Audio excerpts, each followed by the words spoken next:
So thanks for taking the time to chat with us today. Could you just introduce yourself and tell us a little bit about your race and why you're running for Congress in Illinois' 16th district? Yeah, for sure. So I'm Dani Brzozowski. I'm running in Illinois 16.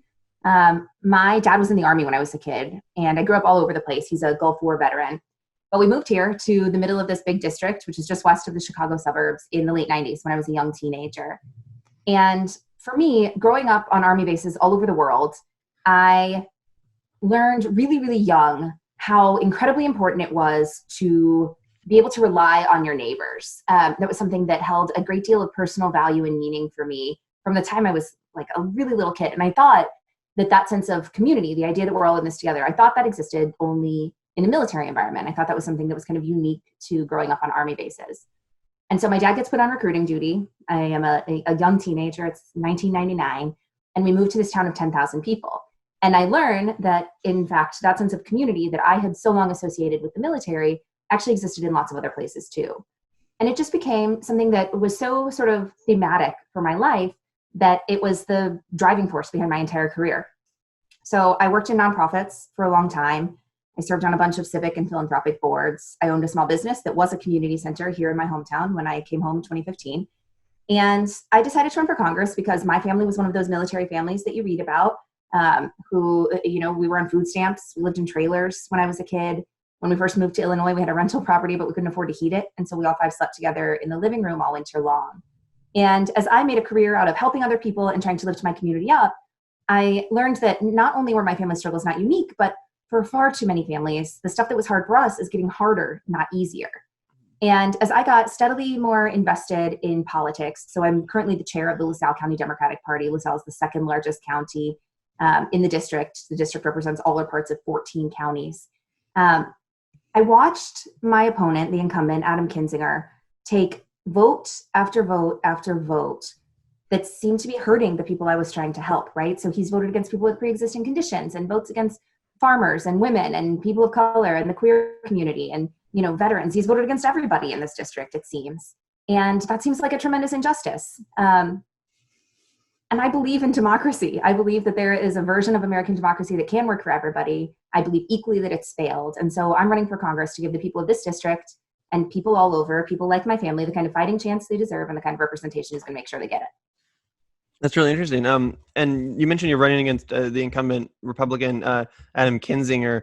Can you tell us a little bit more about your opponent and why exactly you think your district is in need of new representation? Yeah, well, I mean, in addition to all of those things that I just mentioned, and when I say offhandedly that he's voted against everybody in this district, it's really true. I mean, I don't know how. I do know how. We can get to that. You vote against something like capping prescription drug costs, right? So more than 90% of Americans state that the rising cost of prescription drugs is amongst their top concerns, right? This is something that's scary for everybody. We are all worried that prescription drugs are too expensive and we need them to live, right? And so when somebody like Adam Kinzinger votes against capping prescription drug costs, you might wonder, well, how does that happen? Where's the logic there, right? How do you so obviously vote against the people of your district?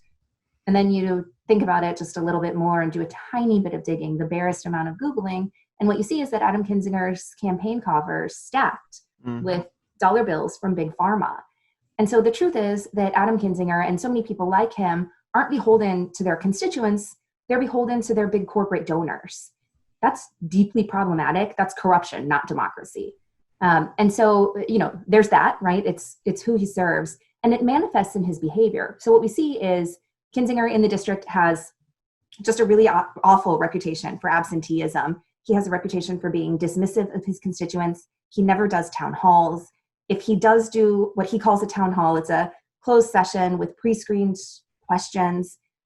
There's just no sincere representation there. Adam Kinzinger is he's a failed representative. He is woefully out of touch with the people of this district and seems to lack any interest whatsoever in getting to know us or what the problems we face are. Yeah, that's interesting. It seems to be a theme with a lot of these down ballot congressional candidates we've been talking to, is that the incumbent representative they are running to replace is just as kind of an absentee congressperson, like you said, not really engaging with the community, not really taking their job seriously in that way anymore. They just kind of become comfortable in the Washington elite, if you would say. We talk about campaign finance, and I'm interested in how you're funding your campaign. Sorry about that. Yeah, no problem. One of the things that I really like about these Zoom calls is that we get more intimate with one another more quickly than we For so sure. It's nice to meet your family there. Yeah, so campaign finance reform is something that's become really central to my platform. Now, when we started the campaign, we were talking pretty explicitly about the things that are most important to the people of this district, right? And for us, it's jobs and wages, healthcare, education, and the climate crisis. And I'm happy to talk about those things at some length, but the thing that I have been talking about first is campaign finance reform. Yeah. And the reason is that money in politics has so significantly corrupted the integrity of our democracy. It makes it virtually impossible for us to address those other things that we need to be able to accomplish on behalf of the people of our districts, right? So our campaign is for publicly funded elections. Our campaign is for, ultimately overturning Citizens United. But the For the People Act that was passed by the House actually puts us in a really good position, despite the fact that it doesn't explicitly overturn Citizens United. One of the things that we wanted to talk to you about is you're running for Congress in Illinois, one of the more heartland states, and the heartland states haven't been covered as much in the COVID-19 crisis, but they are being impacted. Obviously, I wondered if you could talk about the economic as well as the health impact in your district, and especially now as the minimal paltry government aid is drying up. Things like the eviction moratoriums are being suspended now, and people are going to be in the midst of a housing crisis as well as a medical one.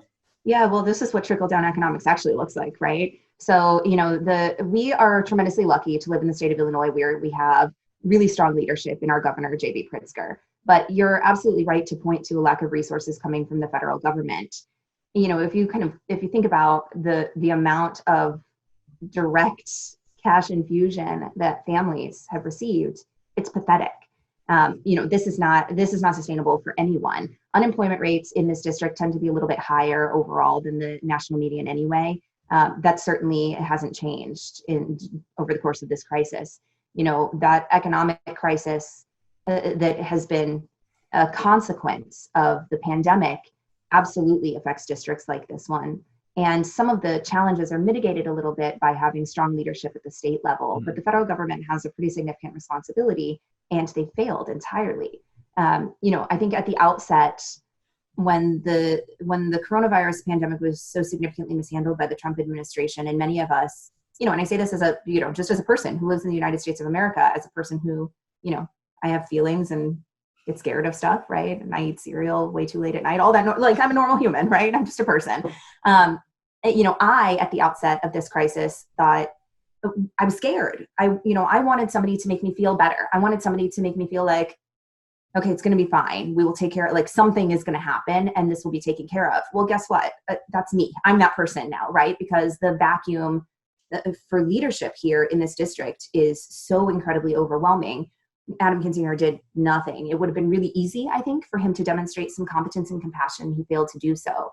And so we stepped in a way that I think provided real value. So our campaign really early on, mid-March, started connecting seniors in the district with resources. And this wasn't even a campaign thing. This wasn't, vote for Dani and we'll introduce you to the mental health practitioners in your community. This was, let's connect with people who might actually need real help, who I'm sure need real help.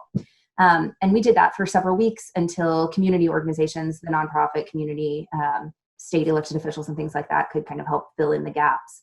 I think, the unemployment crisis, the healthcare crisis, this is further demonstration, and I think really obvious demonstration of how incredibly detrimental it is to have healthcare and employment tied together the way they have been in this country for almost 100 years, right? This is problematic. We have been Medicare for All from the outset of this campaign, and I am hopeful that one of the things that becomes more obvious, as we sort of continue to endure the pandemic and its consequences, is that social safety net that the right has so successfully demonized over the course of the past several decades, we all become a little bit more aware of how tenuous our self-sufficiency is, of how easy it would be, what a single crisis could do for our own families. Pointing to the coming housing crisis, is a point really well taken. We need so much more resources coming from the federal government, and it looks so unlikely that that's going to happen sometime. Yeah, I totally agree, especially with, like you said, the coming housing crisis. I think that we can all agree that this economic depression is probably only going to get worse, especially with the GOP in control in Washington right now. Do you think that we need to really rethink the social safety net? Maybe introduce something like a really expanded, robust Social Security program, or even a universal basic income? It seems like 40% or more of small businesses are going to close. People are going to basically be their options are going to be to go work for a corporation now. So I think it's a good time to introduce something like that. Yeah, so UBI is something that's been on my mind a lot lately, and I've been going on a bunch of kind of left ear podcasts, and so the question comes up a lot. I'm just not there yet on UBI, and I'm pretty progressive. I'm pretty far to the left on the ideological spectrum. UBI is something that I just feel like is going to be exploited by corporations and the ultra wealthy, and I think we have so many other mechanisms, legislative mechanisms, at our disposal that we can employ to help address some of the very same things that UBI does. So, right, Medicare for all, free education, public tuition free public tuition, childcare, right, universal pre-K, is significantly expanded Social Security, unemployment insurance, right, especially during this crisis, that needs to be expanded and extended. I think there are a lot of mechanisms that we can utilize that kind of get at what UBI is meant to do, while at the same time sort of softening the potential blows. We live in a relatively capitalist economy, right? And so the potential for something like that to be exploited is really real. Yeah, that was one of my critiques of the Andrew Yang campaign, was the fact that he, and there was a lot to celebrate about the Yang campaign. I don't mean to, kick him or anything, but I think that one of the, Band-Aid solution proposals of UBI is that, he wasn't for Medicare for all, he wasn't for, increasing the minimum wage, all of those things. And I think that there is a real danger of adopting UBI and instituting a sort of economic caste system to a greater degree than we already have in this country, where the owner class sucks up all the resources, and you have people like Jeff Bezos or people who are working for $11.99 or the equivalent of that income, receiving it in the form of a UBI while they're not working. So I definitely think that there are valid criticisms of that. I wanted to talk to you about a couple more of your like fringe proposals, or things that might not get as many like day-to-day conversations. You're pro abolishing the Electoral College. You have a lot of ideas as far as voters' rights and voting reform. I just wondered, what kind of a response do you get from average kind of non-super plugged in political people when you bring up ideas like that, if they come up? Yeah, so I try to bring up those, I love that you call them fringe. I love to bring up those kind of fringe things as often as possible. And it's partly because they get me really excited. So when I get some like kind of harebrained idea and I think, well, what if we do this that I've never heard anybody talk about? What if we take, I've looked at, there are some sort of like metro legislative mechanisms that I've gotten really excited about. The Pro-Sex Act in New York City. There's a piece of state legislation in Pennsylvania that wipes misdemeanor records at 25. So stuff like that I think, we're not talking about this at the federal level, but the applications there are really, really exciting to me. And so when we sort of kind of flesh that out and think about what they look like, I bring them up as often as possible. And the reason is that, part of the appeal of our campaign is that I'm just a person, right? I'm not a politician. I'm not always going to wear a blazer. In fact, they have to like wrestle me into them. I'm a person. I come at this work from relative idealism. I care really, really deeply about this community. And I genuinely want to make the world a better place, right? And so like, call it earnest or call it naive, call it whatever, that's what I'm here to do. And so I think that people really respond to both that kind of sincerity, and they also respond to those fringe proposals because they're bold ideas, right? And what it demonstrates is that we're listening to the problems of the people of this district and we're thinking about it, right? We're giving really thorough consideration to how we might solve those problems. And if that means we come up with solutions that seem a little harebrained or that seem like they're coming out of left field or that seem fringe, I don't shy away from that stuff at all. And the voters don't either. They get excited right along with me, in part because the enthusiasm, I think, is a little bit contagious. And also in part in this very sort of, real way, they recognize that we're thinking super sincerely about how to make their lives better. Yeah, well, that's cool. Another thing I'm interested in with your district is just what, if you've sensed a growing dissatisfaction with Donald Trump, with the way that America is being run right now. We've heard a lot about, districts flipping, about the Senate flipping. Do you think that your district is ripe for flipping blue? And do you think that that's because of Donald Trump's performance right now in the Oval Office? If so? Yeah, so the district is definitely flippable. When we win in November, it will be a flip, and it will be one that looked like a long shot at the outset of the campaign. And it doesn't look so much like a long shot anymore, given the kind of traction that we have. But to tell you the truth, it's not solely because of the failures of the Trump administration that this district is ready to turn blue. 10 years ago, when the lines for this district were drawn, I think it was fair to say that this district was drawn for a Republican. But the demographics of this district have changed so significantly over the course of the past decade that, if you look at the numbers, it looks relatively blue. So the entire eastern edge of the district, so if you kind of imagine an aerial view, is adjacent to the Chicago suburbs. And so that means that we are subject to suburban sprawl, particularly over the course of the past 10 years when we've seen a lot of that. And the shifting electoral trends of suburban voters. So 10 years ago, the lines were drawn, suburban voters were voting Republican. Now they're voting Democrat, right? Yeah. That's just true. We have seen a pretty significant uptick in racial and ethnic diversity throughout the district. And overall, something that's super interesting is that our district has a declining median age. All three of those things put any Democrat in a position of, relative influence, right? In a better position, certainly, than 10 years ago. And we started to see some of the benefits of those shifting demographic trends in the district in our state legislature. So we picked up seats over the course of the past 2 cycles specifically. Our very progressive governor, J.B. Pritzker, lost this district in 2018 by less than 1% of the vote. And then the other thing is that our primary was in March, and for the very first time ever, voters in this district drew more Democratic ballots than Republican in the primary. So we know that it is ripe for the picking, and our campaign has really, I'm surrounded by this extraordinarily competent, really smart group of people who understand me, they understand my values, they understand and share my vision for what we can do for this district and how we campaign in this district. And that's put us in just a really extraordinary position of being able to communicate effectively with voters who, frankly, we've got to persuade people who voted for Kinzinger in the past to vote for me this cycle. And overwhelmingly, they seem really, really responsive to it. Nice. One more thing I'm interested about is just, has the Democratic Party at the upper level, have they invested any resources in your race? Have they decided that it's worth investing in? So here's the thing. We're going to win either way. We're going to win with or without the DCCC, right? And so I get this question all the time. Where is the DTrip on this race? Is your district red to blue? It's not. This district is a risk, right? And I'm a risk taker. And all of the voters who are behind us, the groundswell of support that we've gotten in the district and all over the country, those people are clearly risk takers, and they are willing to be on our side, whether the DTrip gets involved or not. I've had a couple of conversations with the DCCC, and they've been frank that, they're focused on retaining the handful of seats they picked up in 2018 and a relatively narrow sliver of districts throughout the country that look like obvious pickups. Yeah. We need to be playing everywhere, right? Mm-hmm. And when I say we, I don't just mean Democrats.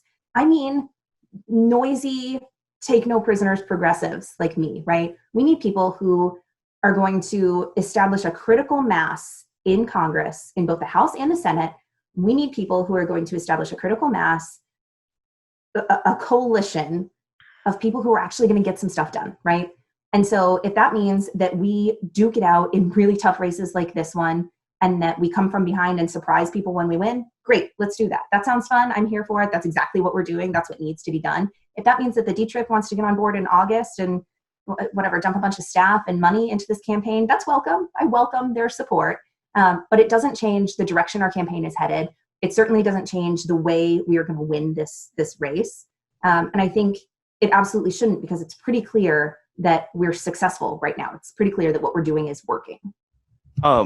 one of the things that I wanted to ask you about, and one of the things that Gavin and I have sort of been beating the drum on for a while now, is the fact that we really need a true progressive caucus. The progressive caucus right now is a total ruse. It's a Democratic corporatist party that wants to pretend that they are pro-progressive proposals. They're absolutely not. And Gavin and I have long advocated that we need to sort of have a counterbalance inspired by the, rapacious, obviously unbecoming Freedom Caucus that we agreed with nothing ideologically, but they had this way of going into Congress and demanding what they wanted. And I think that maybe a corporate free caucus from the left could have a lot of influence in the same way. Would you be open to something like that?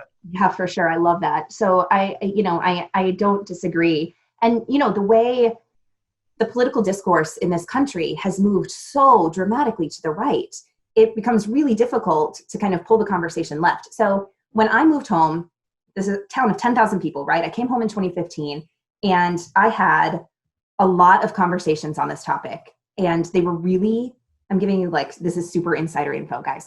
So I was having these conversations with friends, sociologists and political scientists, people I know who really think about this stuff a lot.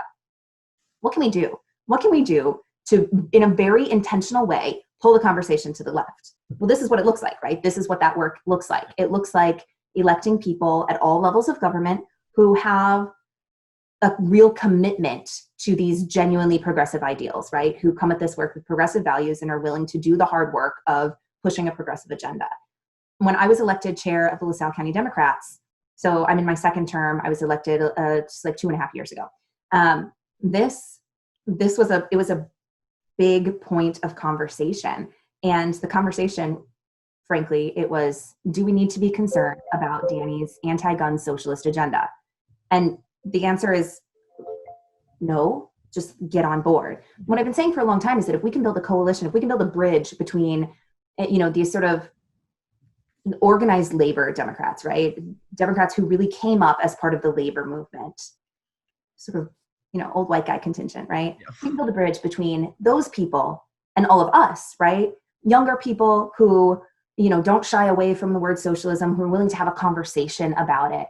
That's a pretty winning coalition, but it does require that we hold fast to those ideals. It's one of the things that scares me about the movement right now, Black Lives Matter, and our commitment to racial justice in a way that we just haven't seen before after George Floyd's murder.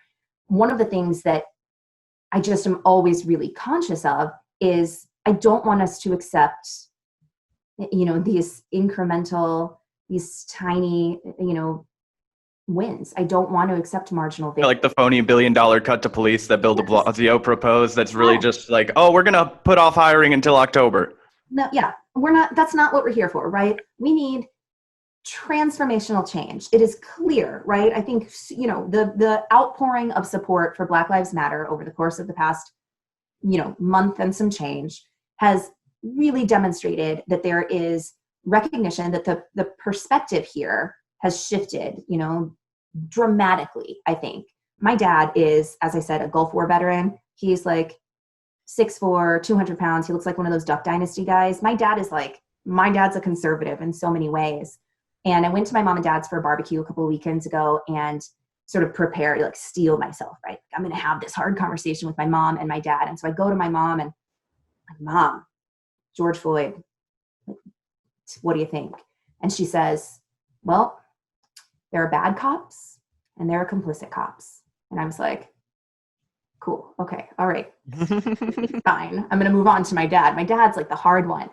So I go to my dad and I'm like, man, Dad, Black Lives Matter. And he's like, I know, systemic racism. I guess it was real the whole time. Yeah, it's funny that you mentioned that. I had the exact same conversation with my own father, who's, Gavin and I are from Kansas. He's a right-wing guy, and he calls me and he's like, the cops are out of control in this country. They just murdered this man in broad daylight. I can't believe this. This is an American citizen, Bob. Because that's how he understands the violation is an American citizen was slaughtered by the police. Not exactly the most racially aware conversation, but even he understands that there's a rank, blatant violation, which I think shows the shift in the Overton window as far as police reform goes. Could you talk a little bit more about your policies on police reform? And I know that as a federal representative, there's little that we can do, but it seems like we will need to change the national conversation, as the man who architected the 1994 crime bill is most likely to be our next president, which I think sends a conflicting message from the Democrats who want to be a party of racial awareness and racial justice. I just wonder how you think we can combat that. Yeah, so I think, our campaign has stood for criminal justice reform from the outset, right? We've been pretty progressive there from the beginning. It's, ending for-profit prisons, federal cannabis legalization, ending cash bail, all of those sort of progressive check marks we've been for from the outset. And over the course of the past 5 or 6 weeks, we have started to get really serious in thinking about how the federal legislature can utilize its resources, right? And it's relatively, you're right, limited power in so many ways, to incentivize an overhaul of how we think about public safety. I think, to point to what we can do for the conversation is important, because though it's true that some of these legislative mechanisms we might employ at the federal level have limited utility in, a metropolitan police department, I think the part of the value there is in shifting the conversation.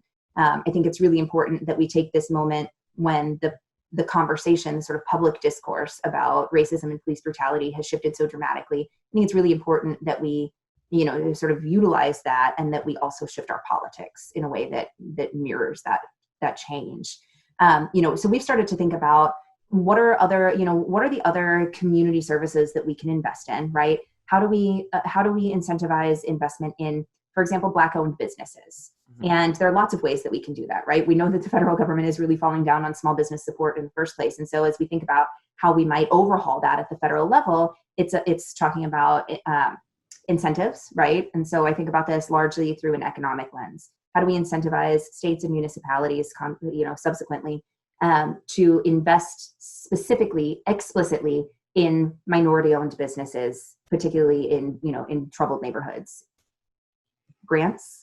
It's low interest rate loans. Our campaign has what we call this, and this is part of my response to the UBI question. Usually we call it stopgap loans. And essentially what it is it dismantles the payday loan industry, which you probably know is just dreadfully predatory, should never have been legal in any way, shape, or form. Just like a truly abhorrent, the business model is just awful.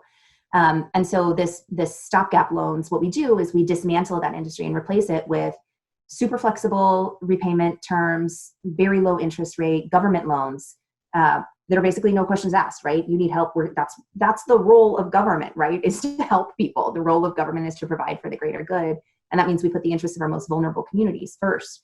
And in so many cases, those vulnerable communities are, it's Black people, it's poor people. And we know that so often those audiences overlap.